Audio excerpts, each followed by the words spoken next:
नमस्कार दोस्तों, आपका स्वागत है आपके अपने YouTube चैनल अमृत ज्ञान गंगा पर। चलिए शुरू करते हैं आज की बहुत ही ज्ञानवर्धक, रोचक और मनोरंजक कहानी। अक्सर हमने लोगों को कहते सुना है कि जो भाग्य में लिखा होता है वही होता है। भाग्य में लिखा सब कुछ विधाता द्वारा पहले से निर्धारित कर दिया जाता है, जैसे कि शिशु का जन्म कब, कहां तथा कैसे होगा, उसके जीवन में क्या क्या घटनाएं घटित होगी, उसका विवाह कब, कहां तथा कैसे होगा और किससे होगा, व्यक्ति अपने जीवन में कितना कमाएगा, कैसा जीवन व्यतीत करेगा और उसकी मृत्यु किस प्रकार होगी। इस बारे में एक बहुत ही रोचक कहानी भी सुनाई जाती है, जो इस प्रकार है। बहुत समय पहले एक गांव में एक बहुत ही ज्ञानी पंडित जी रहते थे। उनके बचपन का एक बहुत ही अच्छा दोस्त था, जो कि अब किसी दूसरे गांव में रहता था। वह अक्सर अपने उस दोस्त से मिलने जाते रहते थे। एक दिन वह अपने बचपन के मित्र से मिलने उसके गांव जा रहे थे। उसका वह मित्र बचपन से ही गूंगा और एक पैर से अपाहिज था। उसके मित्र का गांव काफी दूर था। रास्ते में कई छोटे छोटे गांव पड़ते थे। पंडित जी अपनी धुन में आगे चले जा रहे थे। तभी रास्ते में उसे एक आदमी और मिल गया। वह आदमी भी पंडित जी के साथ साथ चलने लगा। पंडित जी ने सोचा, चलो अच्छा ही हुआ, साथ साथ चलने से सफर जल्दी कट जाएगा। चलते चलते पंडित जी ने उस आदमी से उसका नाम पूछा, तो उस आदमी ने अपना नाम महाकाल बताया। पंडित जी को ये नाम थोड़ा अजीब सा लगा, लेकिन पंडित जी ने नाम के विषय में उससे कुछ पूछना उचित नहीं समझा। दोनों धीरे धीरे साथ में चल ही रहे थे। इस प्रकार कुछ दूर पहुंचने पर रास्ते में एक गांव आया। अचानक महाकाल वहां रुका और रुककर उसने पंडित जी से कहा, तुम आगे चलो, मुझे इस गांव में एक संदेशा देना है, मैं तुमसे आगे मिलता हूँ। पंडित जी ने कहा, ठीक है, और वह आगे की ओर चल दिए। अभी वह पंडित जी कुछ ही दूर गए थे कि तभी गांव में खबर फैली कि गांव में एक व्यक्ति को भैंसे ने मार दिया है और उसकी मौत हो गई है। जैसे ही भैंसे ने उस व्यक्ति को मारा, ठीक थोड़ी देर में ही महाकाल वापस पंडित जी के पास आ गया। पंडित जी ने बातों बातों में महाकाल को उस व्यक्ति की मृत्यु के बारे में बताया, लेकिन महाकाल ने उसकी बात का कोई उत्तर नहीं दिया। इसके बाद वह दोनों चलते चलते एक दूसरे गांव के बाहर पहुंचते हैं। यहाँ पर गांव के बाहर एक छोटा सा मंदिर बना हुआ था और ठहरने की व्यवस्था भी अच्छी लग रही थी। पंडित जी के मित्र का गांव भी वहां से अभी काफी दूर था। रात्रि भी होने वाली थी, तो पंडित जी ने महाकाल से कहा, रात्रि होने वाली है, पूरा दिन चलते चलते थकान भी लग रही है और भूख भी लगी है। हम भोजन करके यहीं पर इस मंदिर में आराम कर लेते हैं। आगे का सफर हम कल सुबह आराम से करेंगे। महाकाल ने कहा, ठीक है, मुझे भी इस गांव में किसी को कोई जरूरी सामान देना है। तुम खाना खाकर आराम करो, मैं बाद में आकर खाना खा लूंगा। इतना कहकर महाकाल वहां से चला गया। महाकाल के वहां से जाने के बाद पंडित जी अभी खाना खाने के बारे में सोच ही रहा होता है कि तभी उसे गांव में धुआं उठता दिखाई दिया और देखते ही देखते पूरे गांव में आग लग गई। अब पंडित जी ने आश्चर्य से सोचा कि कुछ तो गड़बड़ है। ये महाकाल, मुझे कुछ ठीक नहीं लग रहा है। ये महाकाल जहां भी जाता है वहां किसी ना किसी तरह की हानि जरूर हो जाती है। पिछले गांव में एक व्यक्ति की मौत हो गई थी और इस गांव में आग लग गई है, कुछ तो बात है। लेकिन महाकाल के वापस आने के बाद भी पंडित जी ने रात्रि में महाकाल से इस बात का कोई जिक्र नहीं किया। सुबह होने पर दोनों ने फिर अपने गंतव्य की ओर चलना प्रारंभ कर दिया। कुछ ही देर में फिर एक गांव आया तो महाकाल ने फिर पंडित जी से कहा, आप आगे चलते जाइए, मैं कुछ देर में आपको मिलता हूँ। मुझे इस गांव में भी कुछ जरूरी काम है, मैं काम करके आपसे आगे मिलता हूँ। ये कहकर महाकाल जाने लगा। लेकिन इस बार पंडित जी आगे नहीं बढ़े, बल्कि वहीं खड़े होकर महाकाल को देखते रहे कि अब वह कहाँ जाता है और क्या करता है। तभी लोगों की आवाजें सुनाई देने लगी कि किसी व्यक्ति को सांप ने काट लिया है और वह मर गया है।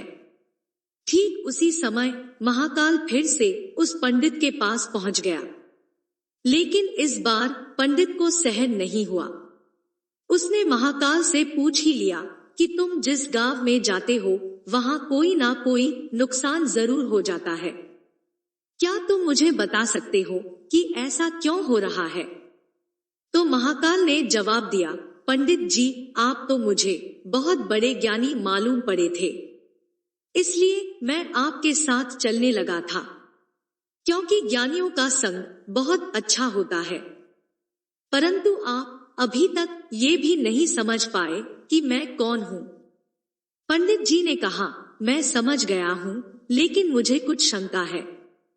अगर आप ही अपना उपयुक्त परिचय दे दें तो मुझे शंका नहीं होगी।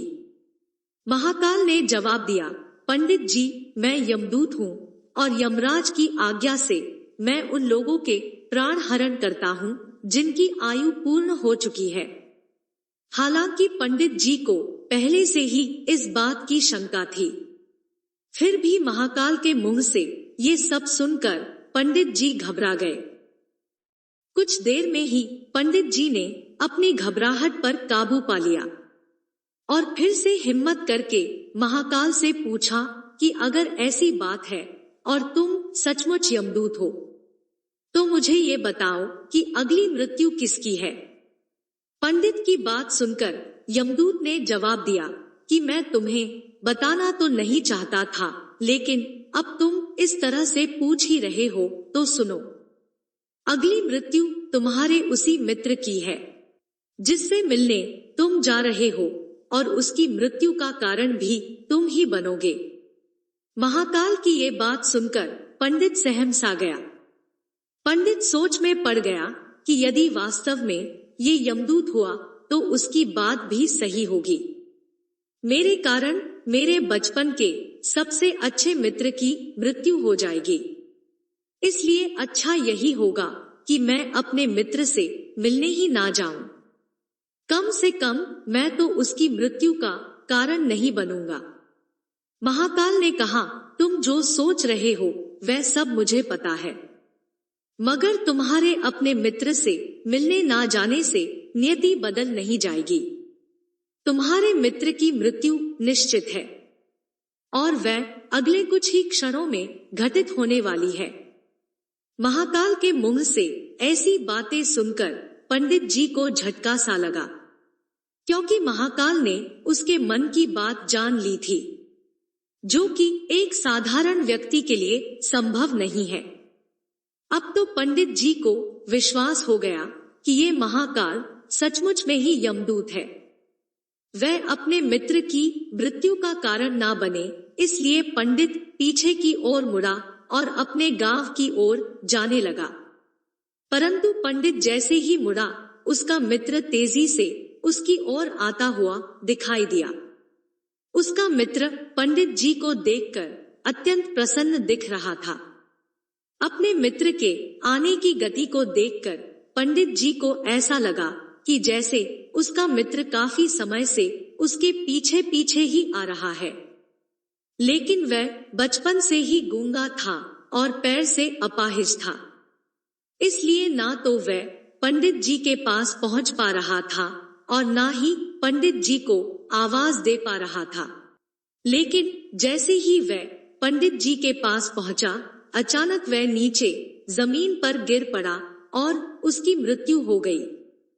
पंडित हक्का बक्का होकर महाकाल की ओर देखने लगा, जैसे कि वह महाकाल से पूछना चाह रहा हो कि आखिर क्या हुआ। महाकाल पंडित के मन की बात समझ गया और बोला, तुम्हारा मित्र पिछले गांव से तुम्हारे पीछे पीछे आ रहा था, लेकिन वह अपाहिज और गूंगा होने की वजह से तुम तक नहीं पहुंच सका। उसने अपनी संपूर्ण ताकत लगाकर तुम तक पहुंचने की कोशिश की, लेकिन बुढ़ापे में बचपन जैसी ताकत नहीं होती, इसलिए हृदय आघात के कारण तुम्हारे मित्र की मृत्यु हो गई। तुमसे मिलने के लिए वह अपनी गति की सीमा को लांघते हुए तुम्हारे पीछे पीछे भाग रहा था, इसलिए अपने मित्र की मृत्यु का कारण तुम ही बने। अब पंडित जी को पूर्ण विश्वास हो चुका था कि सचमुच ये महाकाल एक यमदूत है और उसका कार्य जीवों के प्राणों को हरना है। पंडित जी एक ज्ञानी व्यक्ति थे, इसलिए वे ये भी जानते थे कि मृत्यु पर किसी का बस नहीं चलता। सभी जीवों को एक ना एक दिन मरना ही है। यही सोचकर उसने अपने आप को संभाल लिया। लेकिन अचानक पंडित के मन में स्वयं की मृत्यु के बारे में जानने की इच्छा हुई। उसने महाकाल से पूछा, जब मृत्यु मेरे मित्र की होनी थी तो तुम शुरू से ही मेरे साथ क्यों चल रहे थे? महाकाल ने जवाब दिया, मैं तो सभी के साथ चलता हूँ और हर क्षण चलता रहता हूँ, किंतु लोग मुझे पहचान नहीं पाते, क्योंकि लोगों के पास अपनी समस्याओं के अलावा किसी और व्यक्ति, वस्तु या घटना के संदर्भ में सोचने, समझने और देखने का समय ही नहीं होता। पंडित ने कहा, क्या तुम बता सकते हो कि मेरी मृत्यु कब और कैसे होगी? पंडित जी की बात सुनकर महाकाल मुस्कुराया और बोला, हालांकि किसी सामान्य जीव को ये जानना ठीक नहीं है कि उसकी अपनी मृत्यु कब होगी, क्योंकि अपनी मृत्यु के बारे में जानकर कोई भी जीव दुखी ही होता है। लेकिन तुम ज्ञानी व्यक्ति प्रतीत होते हो और अपने मित्र की मृत्यु को तुमने जितनी आसानी से सहन कर लिया है, उसे देखकर लगता है कि तुम अपनी मृत्यु के बारे में जानकर भी दुखी नहीं होगे। इसलिए मैं तुम्हें बता देता हूँ कि तुम्हारी मृत्यु आज से ठीक 6 महीने बाद आज के ही दिन किसी दूसरे राज्य में फांसी लगने से होगी। और सबसे आश्चर्य की बात ये होगी कि तुम स्वयं खुशी से फांसी को स्वीकार कर लोगे। इतना कहकर महाकाल जाने लगा, क्योंकि महाकाल का पंडित के साथ चलते रहने का अब कोई कारण नहीं था। पंडित भी अपने मित्र की यथाशक्ति कर्मकांड करके अपने गांव चला गया। लेकिन कोई भी व्यक्ति कितना भी ज्ञानी क्यों ना हो, अपनी मृत्यु की बात सुनकर दुखी तो होता ही है और मृत्यु से बचने के लिए कुछ ना कुछ करता ही है। पंडित जी ने भी यही किया। पंडित विद्वान था, इसलिए उसकी ख्याति उस राज्य के राजा तक थी। उस पंडित ने सोचा कि राजा के पास तो कई ज्ञानी मंत्री हैं, वे मेरी मृत्यु से संबंधित समस्या का कोई ना कोई हल निकाल ही लेंगे। ये सोचते हुए पंडित राज दरबार में पहुंच जाता है। वहां जाकर उसने राजा को सारा वृत्तांत सुनाया। राजा ने ये बात अपने मंत्रियों को बताई और उनसे इस बारे में सलाह मांगी। अंत में सभी ने विचार विमर्श करके कहा कि अगर पंडित की बात सही है तो ये तो निश्चित है कि उसकी मृत्यु 6 महीने के बाद ही होगी। लेकिन मृत्यु तब होगी जब वह दूसरे राज्य में जाएगा। यदि वह दूसरे राज्य में जाएगा ही नहीं तो मृत्यु भी नहीं होगी। मंत्रियों की ये सलाह राजा को भी ठीक लगी। बहुत सोच समझकर राजा ने पंडित के रहने की व्यवस्था महल में ही कर दी और इसके बाद अब राजा के आदेश के बिना उस पंडित जी से किसी को भी मिलने नहीं दिया जाता था। लेकिन पंडित अपनी मर्जी से कहीं भी आ जा सकता था। उसे ये छूट इसलिए दी गई थी ताकि पंडित को ये ना लगे कि वह राजा की कैद में है। परंतु पंडित डर के कारण स्वयं ही कहीं आता जाता नहीं था। धीरे धीरे पंडित जी की मृत्यु का समय नजदीक आने लगा और वह भी दिन आ गया जिस दिन पंडित जी की मृत्यु होने वाली थी। वह पंडित अपनी मृत्यु को लेकर बहुत चिंतित था, इसलिए उस दिन पंडित डर के मारे जल्दी ही सो गया। वह चाहता था कि उसकी आज की रात किसी तरह इसी महल में जल्दी से बीत जाए और अगला दिन आ जाए तो मृत्यु टल सके। अब किस्मत का खेल देखिए, उस पंडित को स्वयं नींद में चलने की बीमारी थी, जिसके बारे में वह स्वयं भी नहीं जानता था। जब उसे खुद ही अपनी इस बीमारी के बारे में पता नहीं था, तो वह राजा को या राजा के किसी वैद्य को अपनी इस बीमारी के बारे में क्या बताता। उसी रात पंडित को नींद में चलने का दौरा पड़ा। वह उठा और जेल से निकलकर घोड़ों के अस्तबल में पहुंच गया। पंडित राजा का खास मेहमान था, इसलिए किसी भी पहरेदार ने उसे नहीं रोका और ना ही किसी तरह की पूछताछ की। अस्तबल में पहुंचकर वह सबसे तेज चलने वाले घोड़े की पीठ पर सवार होकर नींद में ही राज्य की सीमा के बाहर दूसरे राज्य में चला गया। इतना ही नहीं, वह दूसरे राज्य के राजमहल में पहुंच गया। उस महल के पहरेदार ने भी लापरवाही के कारण उसे नहीं रोका और ना ही कोई पूछताछ की। सभी लोग रात्रि के अंतिम प्रहर होने के कारण नींद में थे और वह पंडित सीधे राजा के शयन कक्ष में पहुंच गया, जहां राजा और रानी सो रहे थे। पंडित भी वहां जाकर लेट गया। सुबह हुई तो दूसरे राज्य के राजा ने रानी के बगल में पंडित को सोया हुआ देखा, जिससे राजा बहुत क्रोधित हुआ और पंडित को गिरफ्तार कर लिया गया। पंडित को तो कुछ समझ में ही नहीं आ रहा था कि आखिर दूसरे राज्य में और राजा के शयन कक्ष में वह कैसे पहुंच गया, लेकिन वहां उसकी बात सुनने वाला कोई नहीं था। राजा ने पंडित को दरबार में हाजिर करने का हुक्म दिया। कुछ समय बाद राजा का दरबार लगा और पंडित को दरबार में लाया गया। राजा ने पंडित को देखा और देखते ही क्रोधित होकर पंडित को फांसी पर चढ़ा देने का आदेश सुना दिया। फांसी की सजा सुनकर पंडित कांप गया।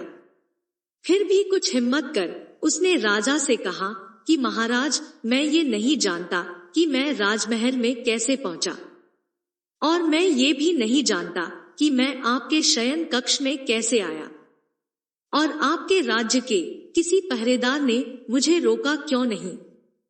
लेकिन महाराज, मैं इतना जानता हूं कि आज मेरी मृत्यु होनी थी और अब सच में होने जा रही है। राजा को ये बात थोड़ी अटपटी लगी। उसने पूछा, तुम्हें कैसे पता कि आज तुम्हारी मृत्यु होनी ही है? तुम कहना क्या चाहते हो, साफ साफ कहो। राजा के इस सवाल के जवाब में पंडित ने महाकाल से मिलने की पूरी कहानी राजा को बता दी और कहा कि महाराज, मेरा क्या किसी भी सामान्य व्यक्ति में इतना साहस नहीं कि वह राजा के शयन कक्ष में राजा की उपस्थिति में रानी के पास चला जाए और सो जाए। राजा को पंडित की बात में सच्चाई नजर आई, परंतु उसने सोचा ये मृत्यु से बचने के लिए महाकाल और अपनी मृत्यु की भविष्यवाणी का बहाना बना रहा है। इसलिए राजा ने पंडित से कहा, यदि तुम्हारी ये बात सत्य है और जैसा कि तुम्हें महाकाल ने कहा था कि आज तुम्हारी मृत्यु का दिन है, तो मैं तुम्हारी मृत्यु का कारण नहीं बनूंगा। लेकिन अगर ये बात झूठी निकली तो निश्चित ही आज तुम्हारी मृत्यु का दिन होगा। पड़ोसी राज्य का राजा उस राजा का मित्र था। उसने तुरंत अपने सैनिकों के हाथ दूसरे राज्य के राजा को पत्र भेजा और पंडित की बात की सत्यता का प्रमाण मांगा। राजा द्वारा दूसरे राज्य में भेजे गए सैनिक शाम तक वापस लौटे और उन्होंने बताया, महाराज, पंडित जो कह रहा है वह पूर्णतया सत्य है। दूसरे राज्य के राजा ने पंडित को रहने के लिए अपने ही महल में संपूर्ण व्यवस्था कर रखी थी और पिछले 6 महीने से पंडित राजा का मेहमान था। कल राजा इससे अंतिम बार मिले थे। इसके बाद इस राज्य में ये कैसे पहुंचा, इसकी जानकारी किसी को नहीं है। इसलिए उस राज्य के राजा के अनुसार पंडित को फांसी की सजा देना उचित नहीं है। ये जानकारी मिलने के बाद राजा दुविधा में पड़ गया, क्योंकि उसने बिना कुछ जाने ही पंडित को फांसी की सजा सुना दी थी। इसलिए अगर फांसी नहीं दी जाए तो राजा के कथन का अपमान हो जाएगा, और अगर राजा के द्वारा दी गई सजा का मान रखा जाए तो पंडित की बिना वजह ही मृत्यु हो जाएगी। राजा ने अपने सभी मंत्रियों से इस बारे में चर्चा की। सभी मंत्रियों ने सुझाव दिया कि महाराज, पंडित को एक कच्चे सूत से फांसी लगवा दे। इससे आपके कथन का भी मान रह जाएगा और कच्चे सूत के धागे से पंडित को भी फांसी नहीं लगेगी और उसके प्राण बच जाएंगे। राजा को ये सुझाव अच्छा लगा। उसने ऐसा ही आदेश सुना दिया। पंडित के लिए कच्चे धागे के सूत का फांसी का फंदा बनाया गया और नियम के अनुसार पंडित को फांसी पर चढ़ाया जाने लगा। सभी लोग खुश थे कि ना तो पंडित मरेगा और ना ही राजा का वचन झूठा पड़ेगा। पंडित को भी विश्वास था कि सूत के धागे से तो उसकी मृत्यु हो ही नहीं सकती, इसलिए वह भी खुशी खुशी फांसी पर चढ़ने को तैयार था, जैसा कि महाकाल ने उसे कहा था। लेकिन जैसे ही पंडित को फांसी दी गई, सूत का धागा तो टूट गया, लेकिन टूटने से पहले उसने अपना काम कर दिया था। सूत के धागे से पंडित के गले की नस कट चुकी थी और पंडित जमीन पर पड़ा तड़प रहा था। हर धड़कन के साथ उसके गले से खून की फुहार निकल रही थी और देखते ही देखते पंडित का शरीर पूरी तरह से शांत हो गया। सभी लोग आश्चर्यचकित थे। वह पंडित को मरते देख रहे थे। किसी को विश्वास ही नहीं हो रहा था कि इस कमजोर से धागे से किसी की मृत्यु हो सकती है। लेकिन घटना घट चुकी थी। नियति ने अपना काम कर दिया था। जो होना होता है वह होकर ही रहता है। हम चाहे जितनी भी सावधानियां बरतें, जितना भी उपाय कर ले, लेकिन हर घटना और घटना की पूरी प्रणाली पहले से ही तय होती है, जिसे हम थोड़ा सा भी इधर उधर नहीं कर सकते। इसलिए ईश्वर ने हमें भविष्य जानने की क्षमता नहीं दी है, ताकि हम अपने जीवन को ज्यादा बेहतर ढंग से जी सकें। और यही बात उस पंडित पर भी लागू होती है। यदि पंडित ने महाकाल से अपनी मृत्यु के बारे में ना पूछा होता, तो वह 6 महीने राजा की कैद में डर डर कर जीने की बजाय ज्यादा बेहतर जीवन जीता। आशा करते हैं आपको हमारी ये कहानी पसंद आई होगी। आपको हमारी ये कहानी कैसी लगी, कमेंट करके जरूर बताएं। आपको हमारी ये कहानी पसंद आई हो तो वीडियो को लाइक करें, चैनल को सब्सक्राइब करें। वीडियो को अंत तक देखने के लिए आपका बहुत बहुत धन्यवाद।